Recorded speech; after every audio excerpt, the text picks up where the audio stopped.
హైదరాబాద్ చెంచల్గూడ మహిళా జైలును సందర్శించారు మహిళా కమిషన్ చైర్మన్ నేరెళ్ల శారద. జైల్లో మహిళా ఖైదీలకు అందుతున్న సౌకర్యాలు, భోజన వస్తువులను పరిశీలించారు. ఖైదీలతో మాట్లాడి వారి సమస్యలను, కేసులను వివరాలను అడిగి తెలుసుకున్నారు. ములాఖతులు, న్యాయ సహాయం గురించి జైలు సూపరింటెండెంట్ వెంకటలక్ష్మి మహిళా కమిషన్కు వివరించారు. ఖైదీల స్వయం ఉపాధి, వైద్య సౌకర్యాలను కమిషన్ వాకప్ చేశారు మహిళా కమిషన్ సభ్యులు. చెంచల్గూడ మహిళా కారాగారాన్ని సందర్శించడం జరిగింది. ప్రతి ఒక్కరిది ఒక డిఫరెంట్ స్టోరీ ఉంది. సరే, ఏ రకమైన శిక్ష పడ్డా కానీ మహిళలే. సో ఆ మహిళలందరూ ఎలాంటి వాతావరణంలో ఉన్నారు, ఎలాంటి ఫుడ్ వాళ్ళకు పెట్టడం జరుగుతూ ఉంది, వాళ్ళ ఆరోగ్య పరిస్థితులు ఏంటి, వాళ్ళ మానసిక పరిస్థితులు ఏంటి, ప్రతి ఒక్కటి తెలుసుకోవాల్సిన బాధ్యతగా నేను ఇక్కడికి రావడం జరిగింది.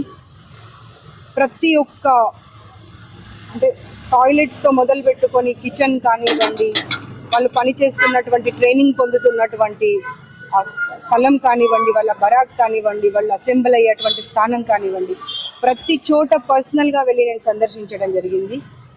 నిన్ననే అరెస్ట్ అయినటువంటి అఘోరి కూడా ఇక్కడ సెపరేట్ సెల్లో పెట్టారు, తనతో కూడా మాట్లాడడం జరిగింది.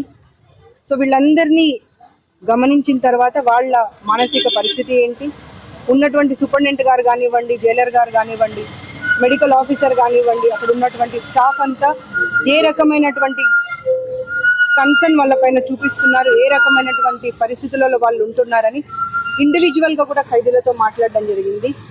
ఓవరాల్గా వాళ్ళని చాలా బాగా చూసుకుంటున్నారు. ఎవ్రీ డే మెడికల్ ఆఫీసర్ అనే వాళ్ళు అవైలబుల్ ఉండి ప్రతిదీ దగ్గరుండి గమనిస్తున్నటువంటి విషయం నా దృష్టికి వచ్చింది.